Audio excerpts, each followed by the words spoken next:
Bonjour à tous et bienvenue dans cette nouvelle vidéo. Aujourd'hui, je vous propose une petite équation fonctionnelle qui n'est pas très difficile à condition d'avoir les bonnes idées. Donc elle présente notamment une idée qui n'est pas très fréquente mais qui est très intéressante. Je vous laisse découvrir l'énoncé avec moi. Il s'agit de trouver toutes les fonctions f de R dans R, telles que x moins y fois f de x plus y, moins x plus y fois f de x moins y, égale 4xy fois x carré moins y carré. Donc je vous propose de prendre un petit quart d'heure pour chercher par vous-même, mettez la vidéo en pause et puis je vous donnerai une indication ensuite. Donc voici tout de suite l'indication que je vous propose. La première idée, c'est d'essayer de faire un changement de variable. Vous voyez qu'il y a beaucoup de x moins y, x plus y, il y a sûrement quelque chose à faire avec ça. Et ensuite, une fois que vous aurez trouvé un changement de variable astucieux, l'idée, ça va être d'essayer de réarranger les termes astucieusement. Donc peut-être bouger un peu des choses, multiplier, diviser, essayer de s'arranger pour regrouper les choses. Voilà, je vous laisse chercher un peu plus avec ça, et je vais bientôt présenter une solution. Et donc voici tout de suite la solution que je vous propose. C'est probablement pas la seule, mais je pense que c'est la plus efficace. Donc tout d'abord, comme on l'a dit, on va essayer de faire un petit changement de variable. On va poser a égale x plus y et b égale x moins y. Ça paraît assez naturel, puisqu'on a beaucoup de x moins y, beaucoup de x plus y. Ça va permettre de beaucoup mieux s'y retrouver dans l'équation par la suite. En plus, on a un x carré moins y carré de l'autre côté, donc on voit que ça va bien marcher, ce genre de changement de variable. Donc on réexprime x, ça fait a plus b sur 2, et y, ça fait a moins b sur 2. Et donc l'équation serait écrite tout simplement b fois f de a moins a fois f de b égale ab fois a carré moins b carré. Puisque le xy fois 4 devient a plus b sur 2 fois a moins b sur 2 fois 4, donc ça fait a carré moins b carré. Et le x carré moins y carré devient x plus y fois x moins y, donc a fois b. Donc maintenant qu'on a cette nouvelle équation, qu'est-ce qu'on fait? Déjà, on peut poser a égale 0, les premiers trucs classiques, on teste des petits trucs, on trouve que b fois f de 0 égale 0, donc f de 0 égale 0. Donc bon, ça c'est toujours un premier truc utile à faire. Dans le doute, si on ne sait pas quoi faire, on teste 0, c'est toujours la base. Ensuite, maintenant qu'on en est là, qu'est-ce qu'on peut faire?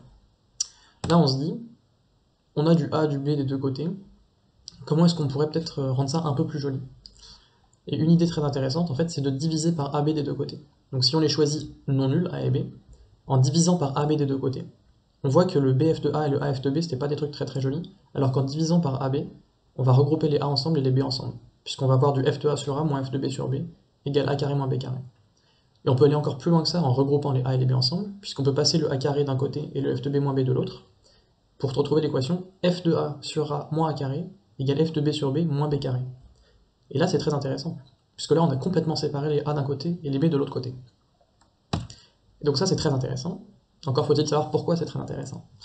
Donc c'est là la vraie question. Une fois qu'on est arrivé ici, il faut surtout prendre le temps de prendre du recul, essayer de visualiser ce qu'on vient de montrer. Là, on vient de montrer que f de a sur a moins a carré égale f de b sur b moins b carré pour tout a et tout b non nul.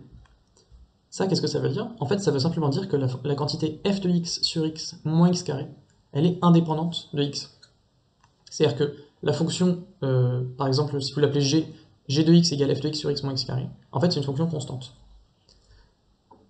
Puisque c'est égal pour tout a et tout b, d'après l'équation fonctionnelle juste au-dessus. Donc ça, c'est vraiment l'étape qui est essentielle à bien retenir et bien comprendre. La quantité f de x sur x moins x carré est indépendante de x. Et donc en particulier, on a une constante c pour laquelle f de a sur a moins a carré égale c. C'est ce qu'on vient de dire, la fonction f de x sur x moins x carré est constante. Et donc ça pour tout a non nul, mais on a vu que f de 0 était égal à 0. Pour tout a non nul, on a f de a sur a moins a carré égale c. Donc ça peut se réécrire f de a égale a cube fois ca, en passant le a carré de l'autre côté et en multipliant par a. Et donc là, en fait, on a déjà une solution. C'est-à-dire que là, on a trouvé que f s'exprimait a cube plus constante fois a. Et donc l'exercice est déjà résolu, il n'y a plus qu'à vérifier que ces solutions marchent bien. Là, on constate que pour tout c, c'est bien une solution. Et donc en fait, les solutions de cette équation fonctionnelle étaient simplement toutes les fonctions de type a cube plus c fois a avec c une constante quelconque. Donc voilà, j'espère que l'exercice vous a plu. Comme je vous ai dit, il n'y a vraiment pas grand-chose dans cet exercice. Il va très très vite à condition d'avoir la bonne idée. Donc c'est le fameux indépendant du paramètre choisi. Si on arrive complètement à séparer les variables, c'est toujours une bonne chose. Donc j'espère que cette idée vous a plu et que vous pourrez vous en resservir un jour. Et moi je vous dis à bientôt pour une prochaine vidéo.